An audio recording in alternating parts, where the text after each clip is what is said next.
Actually, Becca, Ricardo said, his voice dropping all pretense of professionalism, we need to discuss a clause in your contract. He pulled out a copy and flipped to page 14. There, buried in legal terminology I'd been too naive to understand, was language about exclusive performance obligations and breach penalties. You see, when models don't fulfill their contractual commitments, there are financial consequences. Specifically, you owe us $50,000 in training costs, promotional materials, and lost revenue. My blood turned to ice. The room suddenly felt smaller, the air thicker. I could hear my heartbeat pounding in my ears. I never agreed to owe you money. Page 16, paragraph C, he said calmly, running his manicured finger along the text. Your signature is right there. Witnessed and notarized. One of the suited men stepped closer. He was massive, with hands like cinder blocks and a scar running from his ear to his jaw. His name tag read Vincent, though I doubted that was real. When he smiled, I noticed a gold tooth that caught the light menacingly. Of course, there are ways to work off the debt, Ricardo continued, adjusting his expensive watch. These gentlemen have very specific entertainment needs, and our online clients are always eager for fresh content.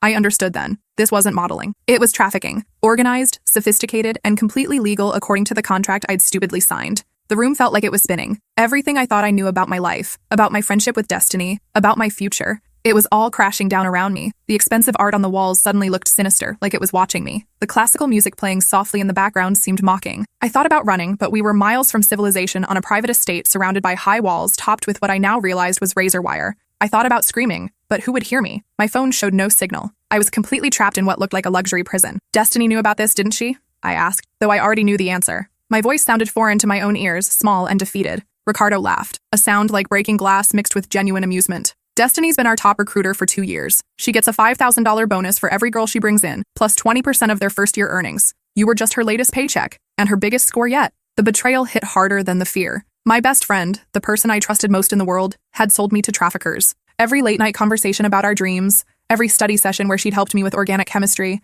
every time she'd comforted me when I was homesick or stressed about exams, it had all been manipulation. She'd been grooming me for this moment for months, maybe even years. She's probably at the Four Seasons Spa right now, spending her commission, Vincent said with a cruel smile that revealed too many teeth. She always celebrates after successful deliveries. Last month, she got a full-body massage and facial after bringing us twin sisters from USC. I felt like I was going to vomit. Deliveries. That's what I was to them. A package to be delivered and used until I broke. How many other girls? I managed to ask, wrapping my arms around myself as if that could provide some protection. Destiny's recruited 11 girls this year alone, Ricardo said proudly, consulting his phone where I could see a spreadsheet with names and photos. She's particularly good at targeting students with financial stress. Pre-med students like you are perfect. Desperate for money, isolated from family, with demanding schedules that make disappearances easier to explain. The photographer, a thin man with yellowed teeth who kept adjusting his camera equipment like it was a weapon, laughed. Your friend even gave us your class schedule, your work hours, your professors' names. She said you never had time for a social life, so no one would miss you for days, maybe even weeks. My mind reeled.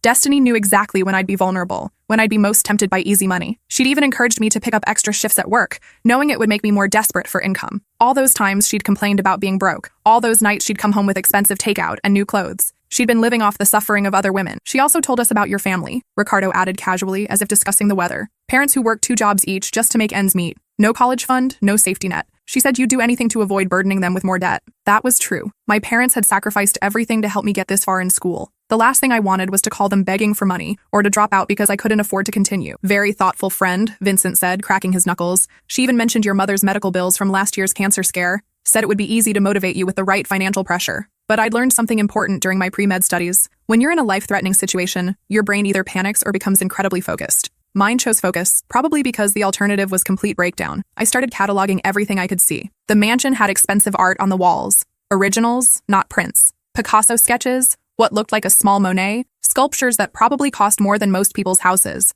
The furniture was antique, the kind you see in museums. This wasn't some seedy operation run by small-time criminals. This was organized, well-funded, and probably connected to legitimate businesses. There were cameras already set up in the room, professional equipment worth tens of thousands of dollars, multiple angles, different lenses, lighting rigs that could be adjusted for various scenarios. A computer station in the corner had multiple monitors showing what looked like streaming software, chat rooms, and payment processing systems. They weren't just trafficking women, they were filming it and selling the footage to a global audience in real time. I need to use the bathroom, I said as calmly as possible, surprised by how steady my voice sounded. Ricardo nodded to Vincent, who escorted me to a powder room off the main hallway. The bathroom was marble and gold, with fixtures that probably cost more than my tuition, towels that felt like silk, soap that smelled like French perfume, a mirror with Hollywood-style lighting. But I wasn't admiring the decor. I was looking for weapons. A heavy crystal vase sat on the counter, filled with white orchids that looked freshly cut. The window was too small to escape through, but I could see part of the circular driveway and what looked like a gatehouse with armed security in the distance. Even if I could get outside, there was nowhere to run.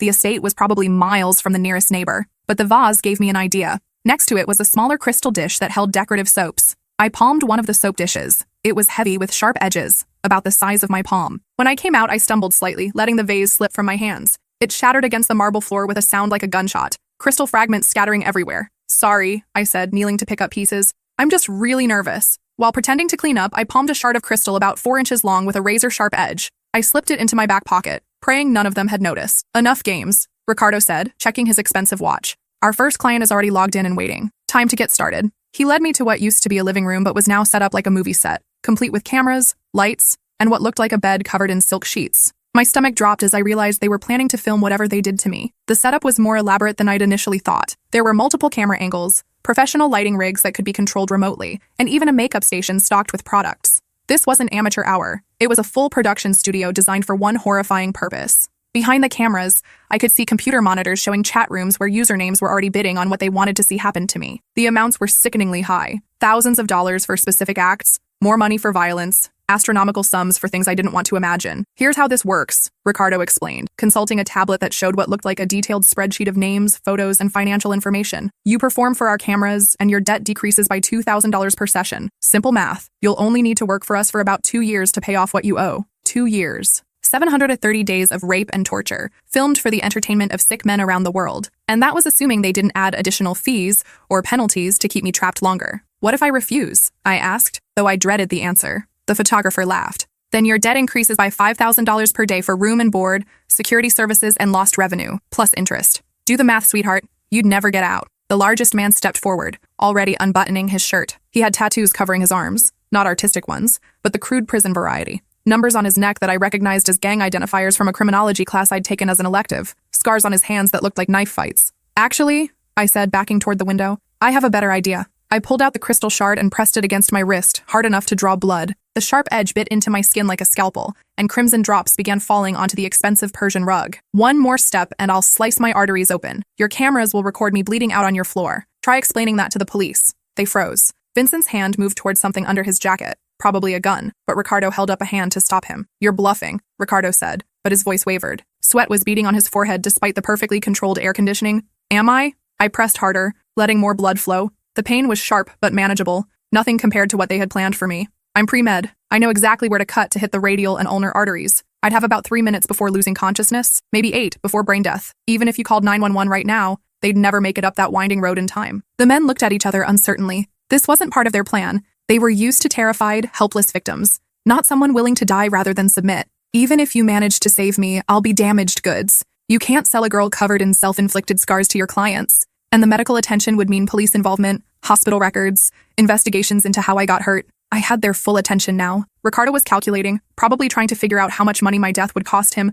versus the risk of letting me go. But I have a proposition. Let me leave, destroy any footage you've taken of me today, and I'll disappear quietly. No police, no media attention, no problems for your business. And if we don't agree? The photographer asked, his finger hovering over his camera's record button. I smiled grimly and showed them my bleeding wrist, letting drops fall onto the white silk sheets they'd prepared for my assault. Then you explain to your clients why there's a dead teenager in your premium content. Nothing kills the mood like a suicide, and nothing attracts police attention like an unexplained death at a registered business address. Ricardo was sweating heavily now. He'd built his operation on secrecy and control. A suicide would destroy everything. The location would be compromised, the police would investigate, and his client list would be exposed. How do we know you won't go to the police anyway? He demanded. Because I'm smart enough to know you'd kill me before I could testify, but I'm also smart enough to have insurance. I pulled out my phone with my free hand, being careful not to let the crystal shard slip. Before I lost signal driving up here, I sent a message to my study group explaining where I was going, who I was meeting, and what the address was. If I don't check in by midnight tonight, they'll call the police and give them this location. This was a complete lie.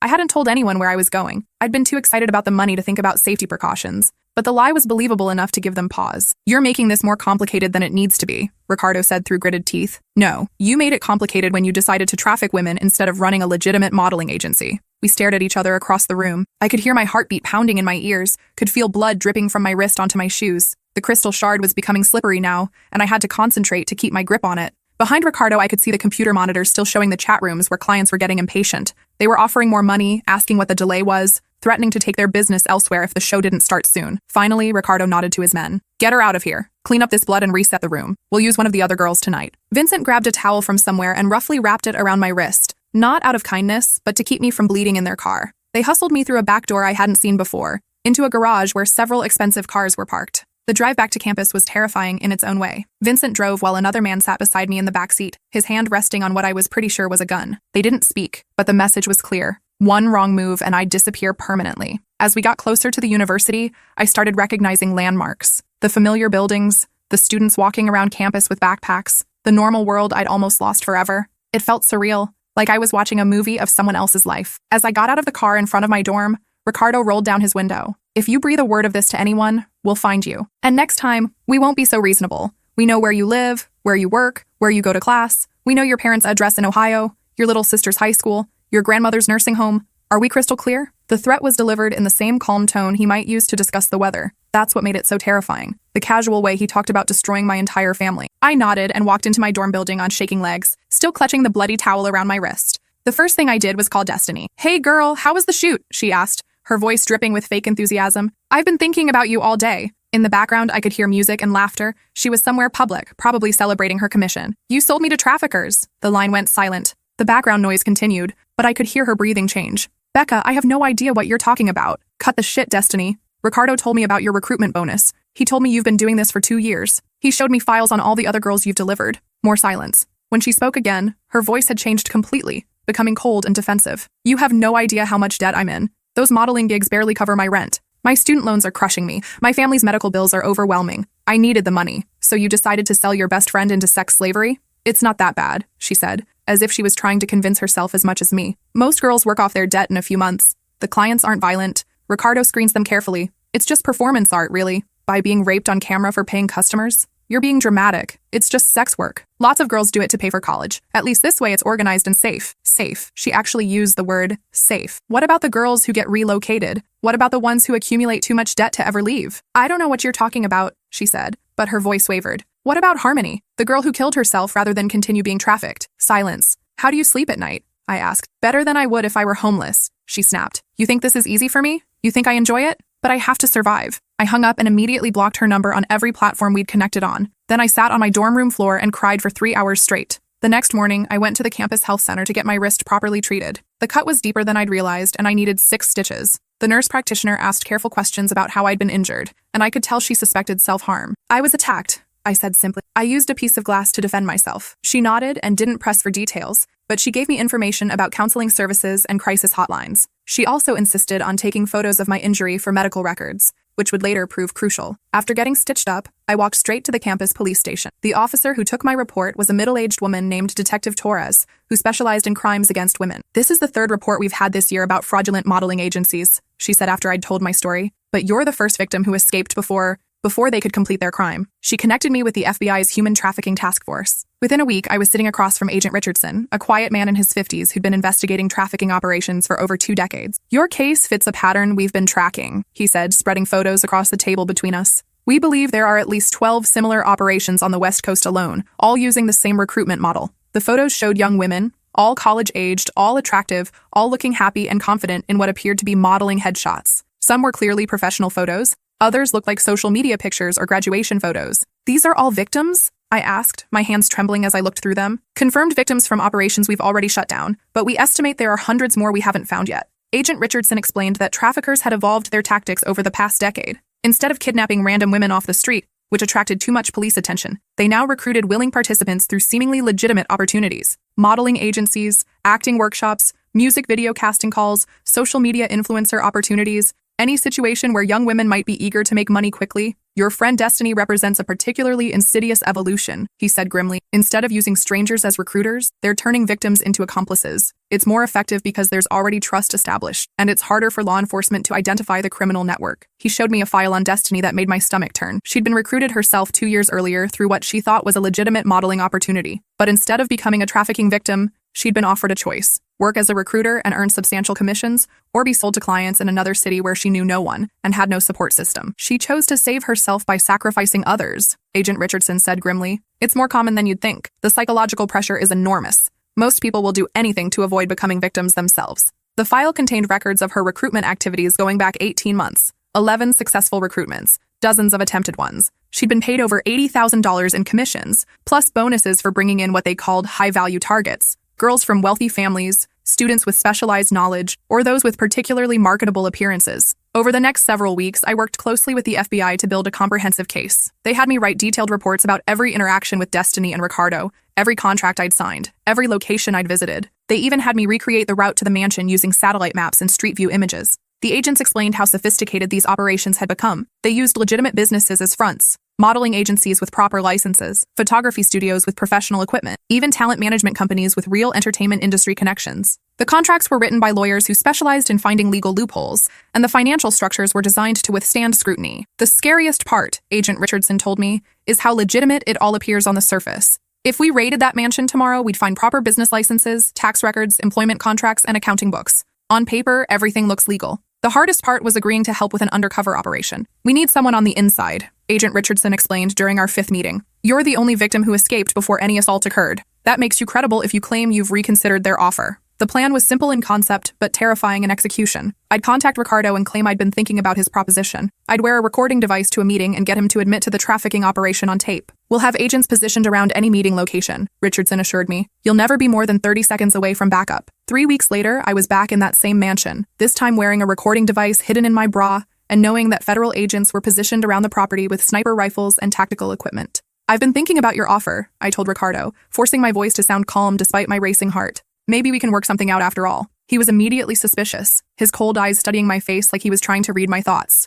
You seemed pretty adamant about refusing last time. In fact, you seemed willing to die rather than cooperate. That was fear talking. I've had time to think rationally about my situation. I need money for medical school and traditional jobs aren't cutting it. If this could solve my financial problems, I let the sentence hang, hoping I sounded convincing. What changed your mind? He pressed. Reality, I said. My parents' business failed. My dad's been out of work for 3 months. If I don't find a way to pay for school, I'll have to drop out and move back home. Your offer suddenly seems a lot more appealing than ruining my family financially. For the next hour, I got him to explain the entire operation in detail, how they recruited girls through fake modeling agencies, how they used fraudulent contracts to create artificial debt, how they laundered money through a network of legitimate businesses across multiple states. He even bragged about having operations in 6 different cities, with plans to expand internationally. Your friend Destiny's been particularly helpful, he said, pulling up files on his laptop. She's recruited 11 girls this year, and we've expanded into 2 new universities because of her connections in sorority life. When I asked about the other victims, he showed me photographs and fake contracts. I memorized as many names as I could. Felicia, a sophomore studying journalism who'd been told she was auditioning for a documentary. Autumn, an art major who'd dropped out after her recruitment and whose family thought she was studying abroad. Vera, whose file was marked relocated to Phoenix operation. What does relocated mean? I asked, though I dreaded the answer. Sometimes girls don't adapt well to their new circumstances, he said casually. When they cause too much trouble trying to escape, refusing to cooperate, contacting family, we move them somewhere they don't know anyone, makes them more compliant. The FBI raid happened exactly at 2 Saturday p.m., just as we'd planned. Agents poured through the front door, back entrance, and what I later learned was a tunnel that connected to the gatehouse. They'd been watching the property for weeks, mapping every entrance and identifying every person who came and went. They arrested Ricardo, his photographer, Vincent, and 2 other security personnel, and 4 clients who'd arrived for auditions. In the basement, they found a sophisticated computer setup for streaming and selling footage, plus financial records showing transactions with similar operations across the country and in at least 6 other countries. During the raid, they also rescued 5 women who'd been held at the property, girls who'd accumulated too much debt to be allowed to leave. 2 were American college students, 2 were from Eastern Europe,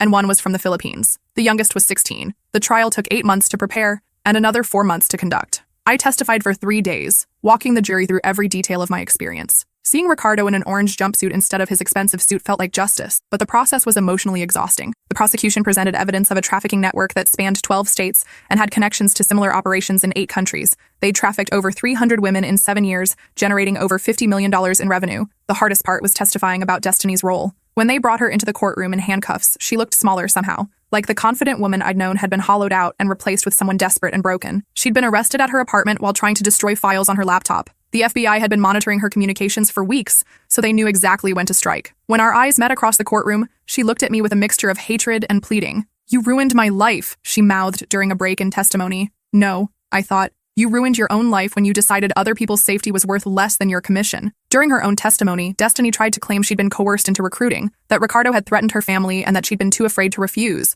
But the prosecution had evidence of her spending patterns. Designer clothes, expensive restaurants, A luxury apartment she couldn't have afforded on her legitimate modeling income, even a new car she'd bought with cash. She wasn't a victim, the prosecutor said during closing arguments. She was a predator who used friendship as a weapon. She specifically targeted vulnerable young women, gained their trust, and then delivered them to be exploited. She knew exactly what would happen to them, and she did it anyway for money. The jury deliberated for 6 hours. Ricardo got 25 years for trafficking, conspiracy, and running a criminal enterprise. The judge noted that his operation had shown unprecedented sophistication and cruelty. Destiny got 12 years for recruitment, conspiracy, and accessory to kidnapping. Vincent and the other security personnel got sentences ranging from 8 to 15 years. The photographer got 18 years, and several clients were convicted on various charges. But the victory felt hollow. During the investigation, we'd learned the true scope of the operation. Ricardo's network had trafficked over 300 women in 7 years. Most were too traumatized to testify. Some had been moved to other cities or countries where we couldn't locate them, and several had simply disappeared from the system entirely.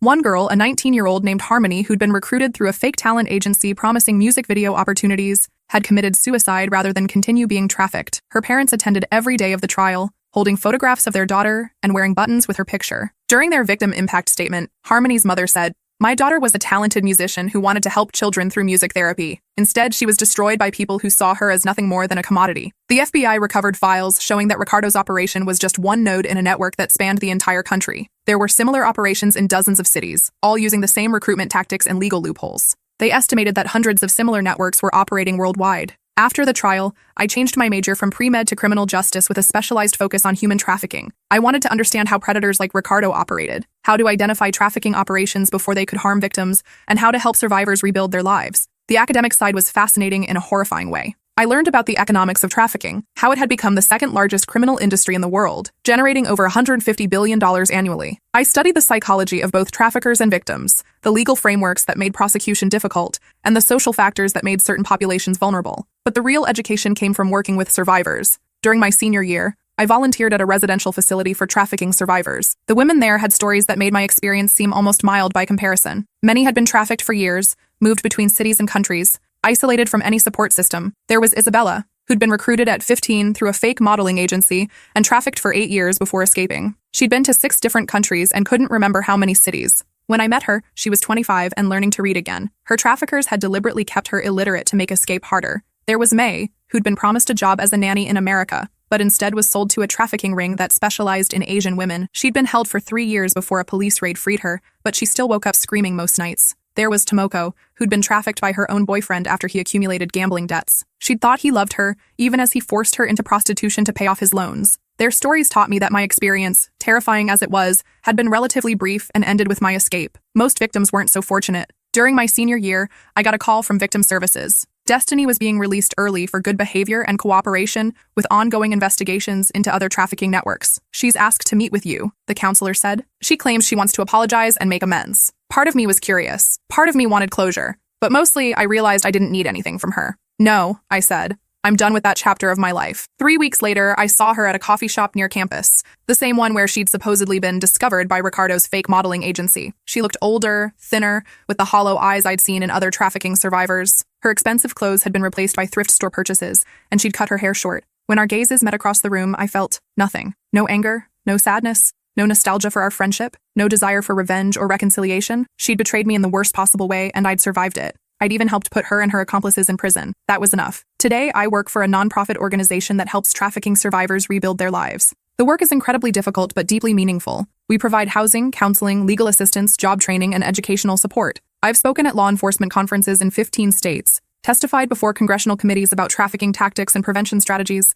and helped train social workers, teachers, and healthcare providers on identifying potential victims. The work is difficult. Many survivors struggle with PTSD, addiction, trust issues, and complex trauma that takes years to address. Some never fully recover from what was done to them. The recidivism rate is high. Some women return to trafficking because they don't know how to survive any other way. But every success story makes the difficult days worthwhile. Every woman who reclaims her life, finds her voice, and builds healthy relationships represents a victory against the forces that tried to destroy her. Sometimes people ask if I regret not going to medical school, if I miss the financial security and prestige that career would have provided. The answer is no. This work chose me, and I'm exactly where I'm supposed to be. Last month, I got a letter from a college freshman in Arizona. She'd seen my testimony online and realized her talent agency was using the same tactics Ricardo had used on me. Because of my story, she avoided the trap and reported the operation to authorities. They arrested 7 people and rescued 15 women. The operation had been running for 3 years and had trafficked over 50 victims. That letter reminded me why I share my story, even when it's painful and when people question why I put myself through it again by talking about my experience. Evil thrives in darkness and secrecy. Every time someone speaks up, it gets a little harder for predators to operate. I also received updates on some of Ricardo's other victims. Felicia, the journalism student, had graduated and was now working as an investigative reporter specializing in human trafficking cases. Autumn had returned to school and became an art therapist working with trauma survivors. Vera had been locate retry. This response paused because Claude reached its max length for a message. Hit continue to nudge Claude along. Continue Claude can make mistakes. Please double-check responses.